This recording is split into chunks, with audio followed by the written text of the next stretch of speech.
Hi guys, my name is Umi and welcome back to my channel. Now in today's video, I'm going to be talking about the mistakes international students make and how to avoid them. So stay tuned.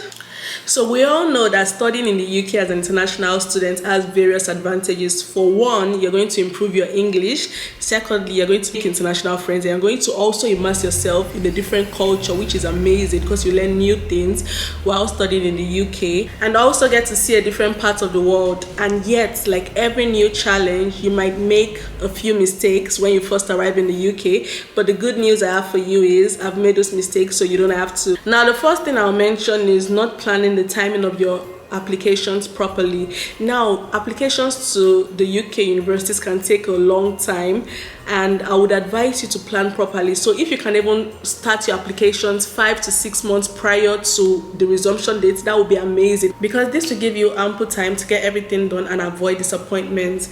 I would also advise you to apply to multiple universities. So if you can apply to 3 or 4 universities, that would be great. You can have your top 2 in mind, that's no problem, but always apply to multiple universities so that in case one person says no to you, you don't get so disappointed and so sad and the application process is over for you. No, I would advise you to always apply to 3 or 4 universities. And if you get accepted to all, that's amazing for you. So that literally means the ball is in your court. You can choose whichever university you fancy, which that puts you in a good light, yeah. And I'll also advise you to pay attention to what each university requires you to have, because some university would always require you to have your IELTS, while some don't mind if you have an IELTS or not. But as Nigerians, I don't see the need why we need to write IELTS, but obviously some universities do see the need of us writing IELTS. So please make sure you check what each university requires you to have, and after you do that and you apply and get accepted, the next point is for you.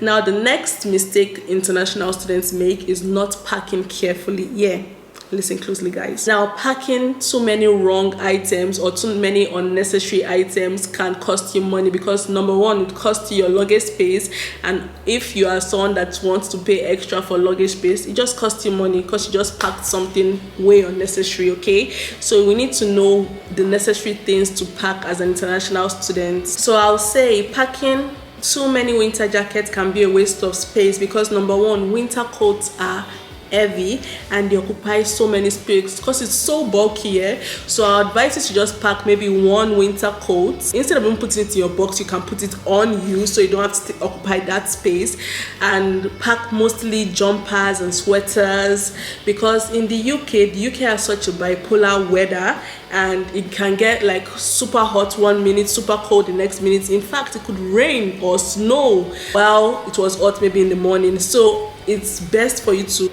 like layer up, so you could wear like multiple layers and adjust according to the weather throughout the day. So if it was cold in the morning while you left the house, you might have layered up with multiple outfits, maybe like 2 sweaters underneath your coat or something, but when it gets warmer during the day, you can take off your coat, take off 1 sweater, and you know it's appropriate for the day. So the best advice I'll have for you is pack multiple jumpers and sweaters and you'll be good to go. And just 1 winter coat. If you need more, you can buy in the UK, but please just take 1 coat, because those winter coats can be so hectic. They are so massive and they take up the most luggage space you can have. So now that we're just taking 1 coat and multiple jumpers and sweaters into our bag, this leaves you enough luggage room for anything special to you. So if you have anything like maybe a special medication or something you take that is just for you and you can't find anywhere else in the world except from Nigeria, because there are medicines like that, there are items like that I can't find anywhere else, especially in the UK, because the UK has such restrictions to their medication. Now, for the ladies, if you use Felvin, I would advise you to take multiple packets of Felvin into the UK, because my dear sister, if this Felvin is the thing that was saving your life in Nigeria, you will need it in the UK. So please, my advice to you would be for you to pack in abundance things that are important, like the medicine, because once it finishes in the UK, it might be so difficult for you to get it from Nigeria, or maybe get it shipped to you into the UK. So I would advise you to bring multiple things, like your medicine, something special to you. Bring it in abundance. It's better for it to be plenty than not have enough of medicine. And medicine does not take up space. It's literally a flat sachet, okay? So you can bring as much as you want to into the UK, so you don't get stranded while in the UK. I don't want you in pain. Remember, the cold weather also makes periods more painful. So make sure you carry an appropriate amount of your medication with you.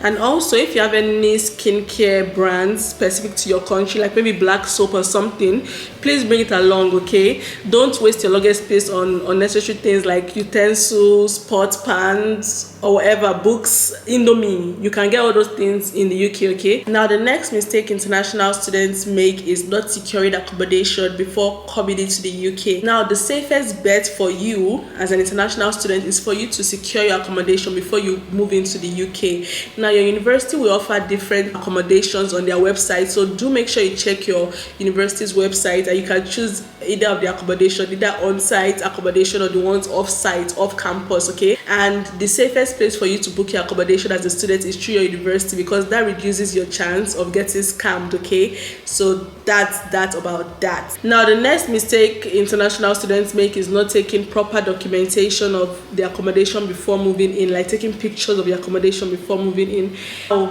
After your accommodation, whether you get your accommodation through your university or through a private company that offers accommodation to students, I would always advise you to take pictures of the room. So how you met the accommodation, always take a picture of the room before moving in, okay guys?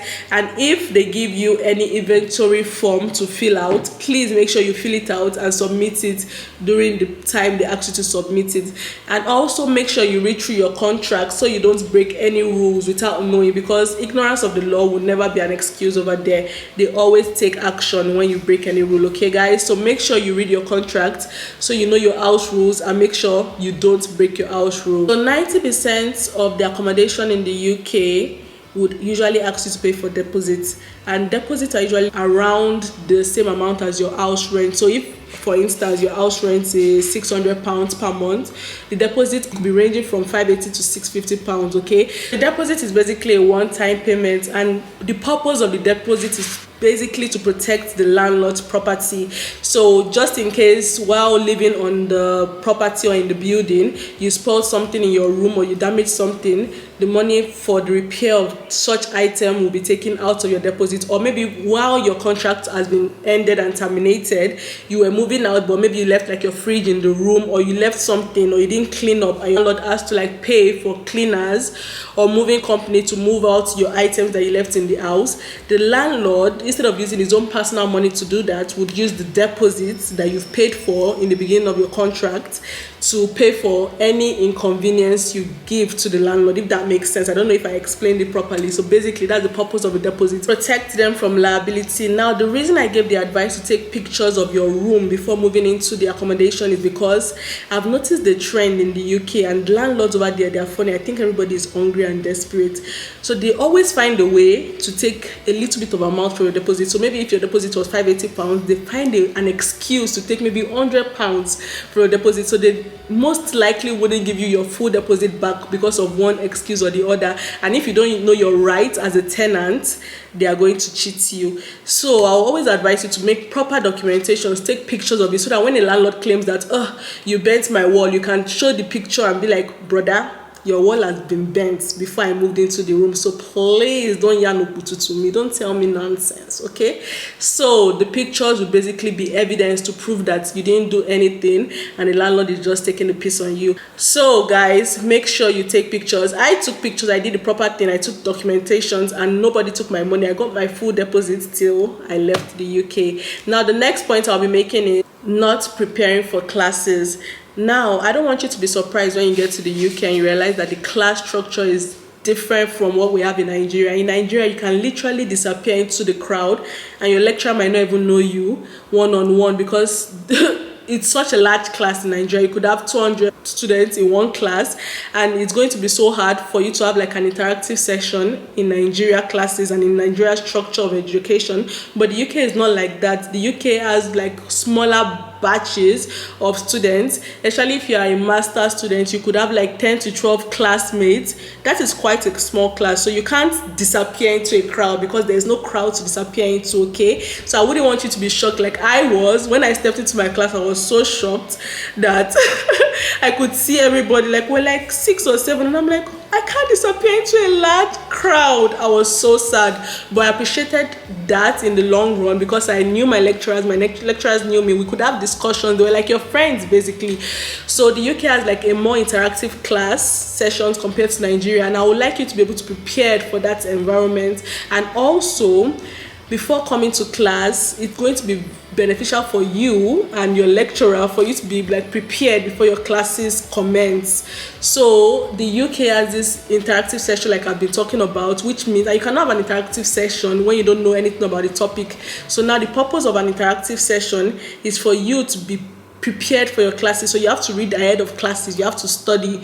The point is for you to study, then come to class and discuss with your lecturer what you've gained and the knowledge you've gained from what you've studied the previous night before coming to class, and also to ask questions on things you might not be clear about. Okay, so you are definitely going to have conversations with your lecturer. A lecturer would know you. It's an interactive class, point blank period. So I don't want you to be surprised when you get to the UK and you see like 8 or 12 classmates and wonder what's going on here. I can't disappear in the crowd. My dear, there's no crowd to disappear in the first place. So the next mistake international students make is not managing their time well. And I would say this especially for the people that want to work while studying in the UK. If you decide on working while being a student, I would always advise you to not let work be your number one priority. Be a student first before you be a worker. And another reason why you should focus on your university and your studies is because if you are lagging behind in your studies, you will be reported to UKVI and you'll be sent an email to explain yourself as to why maybe you've not been attending classes or doing your assignment, or you are failing